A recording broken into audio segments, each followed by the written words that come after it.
حضرت علامہ اسماعیل حقی رحمۃ اللہ علیہ فرماتے ہیں کہ اللہ نے فرشتوں سے کہا کہ میں نے انی جاعل فی الارض خلیفہ، زمین پہ نائب بناؤں گا۔ قالوا اتجعل فیہا من یفسد فیہا ویسفک الدماء ونحن نسبح بحمدک ونقدس لک قال انی اعلم ما لا تعلمون۔ فرمایا میں زمین پہ نائب بنانے والا ہوں، تو کہنے لگے یا اللہ وہ تو فساد پھیلائے گا، خون ریزی کرے گا۔ تو اللہ نے فرمایا جو تم جانتے ہو وہ میں، جو میں جانتا ہوں وہ تم، جو میں جانتا ہوں وہ تم نہیں جانتے، تمہیں نہیں پتا۔ تو علامہ اسماعیل حقی فرماتے ہیں وہ کیا تھا جس کو فرشتوں کو نہیں پتا تھا؟ فرماتے ہیں یہ وہی انسان کے اندر جو اللہ کے قرب کے متلاشی ہونے کا جذبہ تھا، فرشتے اسے جانتے۔ لوہے محفوظ میں یہ تو پڑھ لیا تھا کہ یہ فساد کرے گا، یہ تو پڑھا تھا کہ ابو جہل فساد کرے گا، یہ نہیں پڑھ سکے تھے کہ ابو بکر رویا بھی کرے گا۔ یہ تو پڑھ لیا تھا انہوں نے، یہ تو پڑھ لیا تھا کہ اخنس بن شریک تلواریں نکال کے لوگوں کو قتل کرے گا۔ یہ نہیں پڑھا تھا کہ مولا علی شیر خدا مزدوری کریں گے اور جو مزدوری ملے گی وہ اللہ کے بندوں میں تقسیم کر دیا کریں گے۔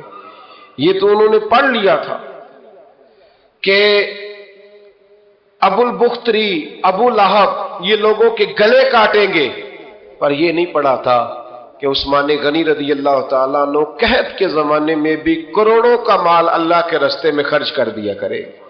وہ جو انسان کے اندر طلب ہے، وہ جو تڑپ ہے، وہ جو شوق ہے، وہ جو کیفیت ہے، وہ جو معرفت کا نور ہے، یہ اللہ کو بڑا ہی پسند، یہ بڑا ہی پسند۔ اس لیے حدیث قدسی میں رب فرماتا ہے مجھے تلاش کرنا ہو تو ٹوٹے ہوئے دلوں میں تلاش کیا، ٹوٹے ہوئے دلوں۔ اب وہ میں معرفت کی کیا بات کروں گا، پہلے تو میں کیا کر سکتا ہوں، لیکن اگر میں کروں بھی کہیں سے چلو پڑھ کے تو کروں کہاں؟ میں تو ابھی تک لوگوں سے 5 نمازوں کا وعدہ لے رہا ہوں۔ وہ معرفت کی بات، قرب الہی کا راستہ، وہ تو بڑی دور کی بات ہے، وہ تو بڑی آگے کی ہے۔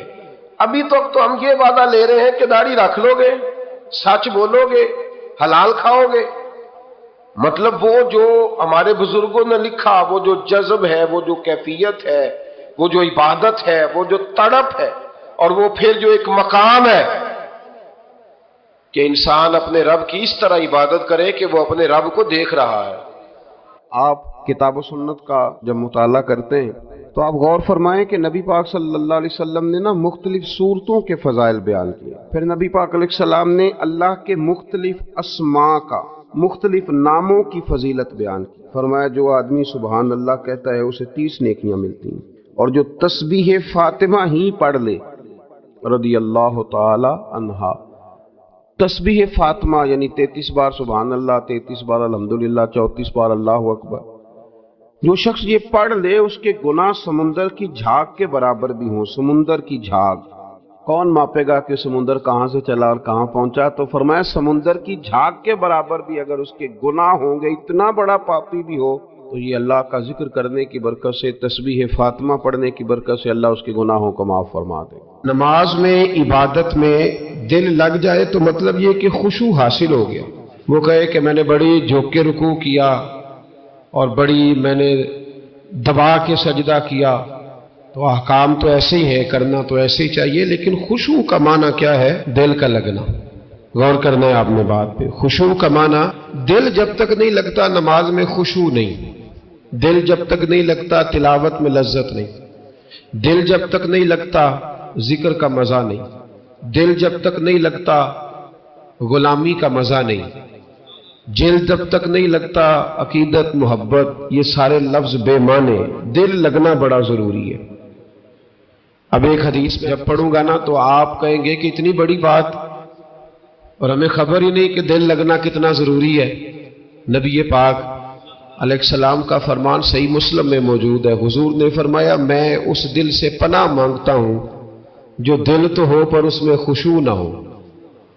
پناہ مانگتا ہوں اس دل سے، دل ہو پر وہ لگا ہوا ہی نہ ہو، نہ نماز میں لگے، نہ عبادت میں لگے، نہ وہ اللہ کے ذکر میں لگے۔ میں پناہ مانگتا ہوں ایسے دل سے۔ وہ کوئی دل ہے؟ وہ دل ہے کوئی پتھر بن گیا جس میں خشوع ہی کوئی نہیں، جو پیسوں میں بڑا زیادہ لگتا ہے، گپوں میں بڑا زیادہ لگتا ہے، کھانے پینے میں بڑا زیادہ لگتا ہے، آوارگی میں بڑا لگتا ہے۔ عبادت میں نہیں لگتا تو پھر اس کا علاج کرانا چاہیے۔ دل کو لگانے کی طرف توجہ کرنی چاہیے۔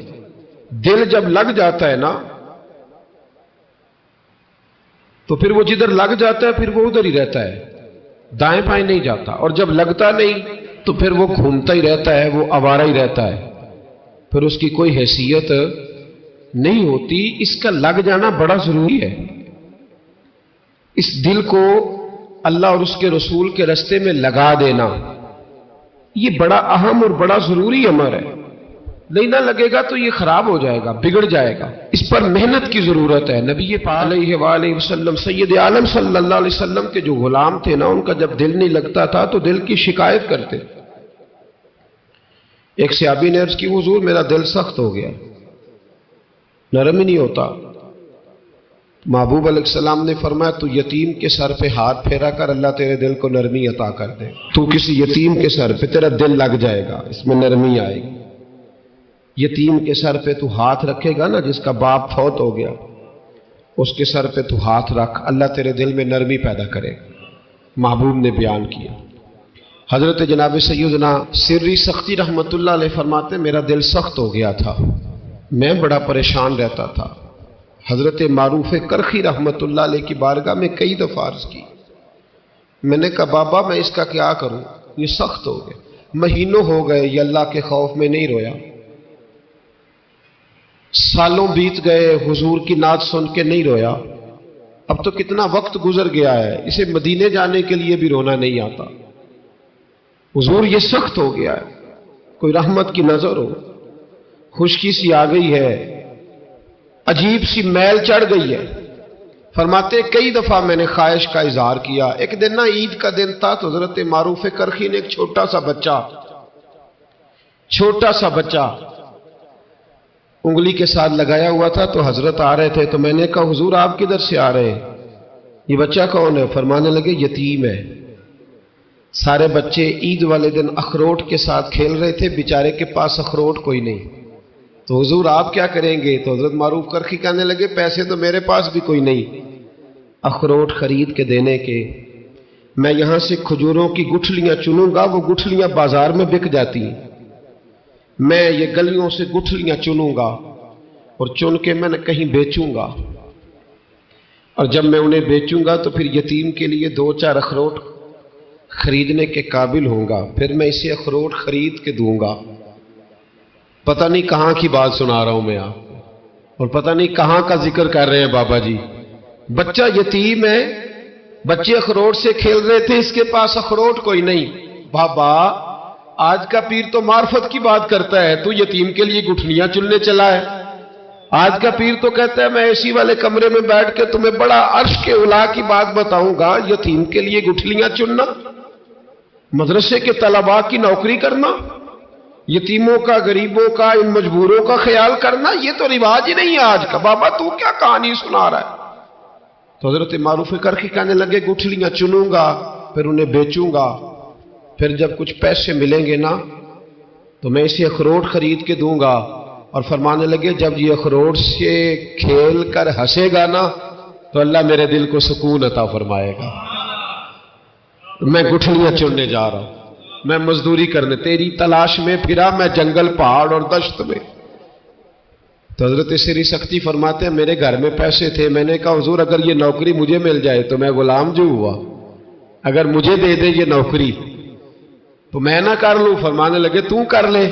فرماتے میں اس یتیم کو پہ گھر لے گیا، وہاں سے میں نے پیسے لیے، پھر بازار لے گیا، کپڑے خریدے، اس کے لیے ٹوپی خریدی، پھر میں نے اسے 2 کھجوریں کھلائیں، پھر اخروٹ خرید کے دیے۔ حضرت سیدنا معروف کرخی کہتے ہیں اس کو میں نے چیزیں دے کے نا، وہ بچہ تھا، بچے ہی ہوتے ہیں، میں نے جب اسے اخروٹ دیے تو وہ دوڑنے لگا، میں بھی ہلکا ہلکا پیچھے چلنے لگا۔ فرماتے ہیں وہ جا کے بچوں کے گروہ میں مل گیا، وہاں درجنوں 20 بچے کھیل رہے تھے، وہ مل گیا، وہ کھیلتا رہا۔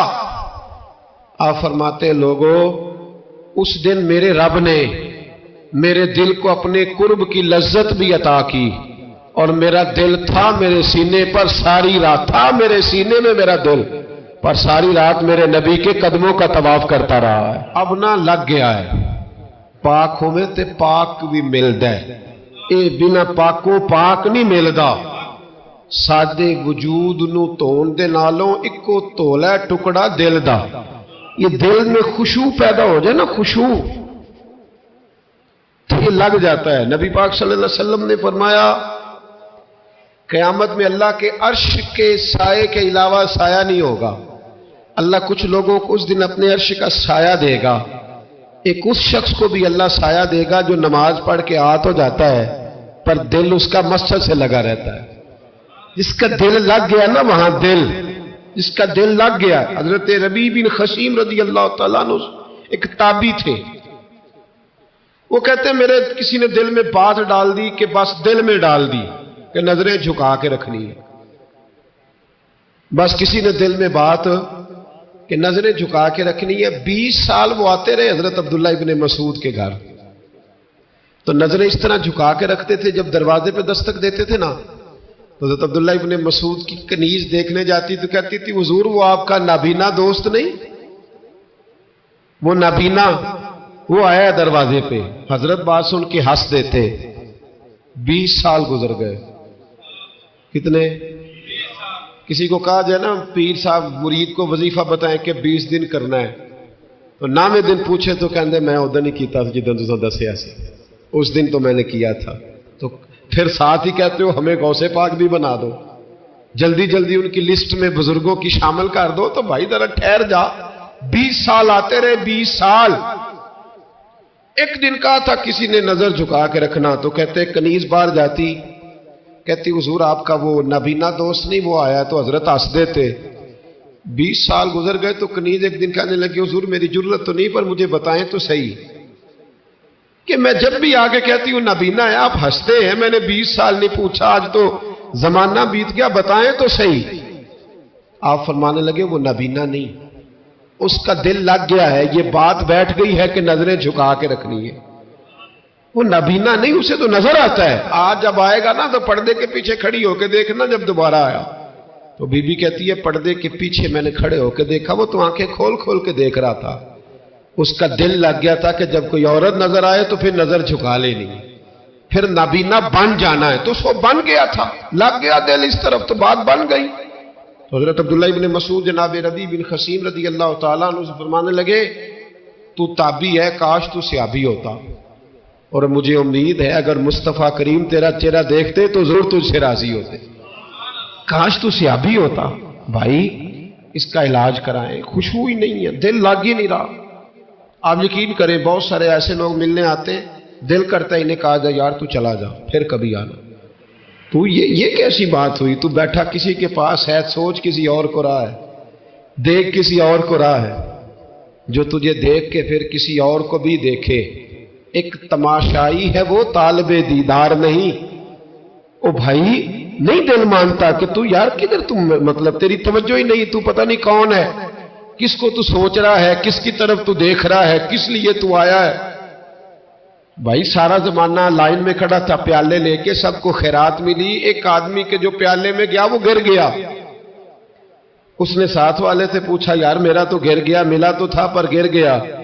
اس نے کہا اصل بات یہ تھی کہ تیری توجہ کسی اور طرف تھی، تیرا دھیان کسی، میں 20 سال جاتا رہا ہوں تو تیرا دھیان کدھر تھا، توجہ کدھر تھی؟ تو 50 سال بھی جا پر تیرا دل ہی نہیں لگا ہوا، تیرا خیال ہی حاضر نہیں، تو کہیں اور رہتا رہا ہے، وہاں تو تھا ہی نہیں۔ زندگی میں وہ عجیب لمحہ تھا، وہ میرے ساتھ تھا پر میں تنہا تھا۔ میرے عزیز یاد رکھیں جب تک دل نہیں نہ لگتا۔ اس نے کہا یار میرا تو سارا گر گیا، اس نے کہا گرا اس لیے ہے کہ تیرا دھیان، دل لگ جائے نا تو جو چیز آئی ہوتی ہے وہ گرتی۔ چنگیاں دے لڑ لگی سان تے میری چولی چ پھل پے تے پیڑیا نال میں رل گئی تے میرے اگلے بھی ڈول گئے۔ او میرے بھائی جب تیرا دھیان بٹتا ہے نا پھر حالات خراب ہوتے، جب تیرا دل نہیں نہ لگتا، بے چین سا، بے قرار سا، مجبور سا۔ کچھ لوگ نماز پڑھنے آتے نہیں، لگتا ہے کسی نے گن پوائنٹ پہ بھیجے، ایسے لگتا ہے اگر 2 منٹ قاری صاحب لیٹ ہوئے تو لگتا ہے یہ گولی مار دیں گے، تو وہ پتہ نہیں میں ہی مسجد آ گیا ہوں اور یہ کیا ہے، مطلب اتنی بے چینی ہے، بے قراری ہے، ٹینشن ہے، تیرا دل ہی نہیں لگا ہوا، تو ٹھہر تو جا، تجھے پتہ نہیں تو اس جگہ آیا ہے۔ جس کے بارے میں بزرگ فرماتے ہیں مومن کو مسجد میں یوں سکون ملتا ہے جس طرح مچھلی کو پانی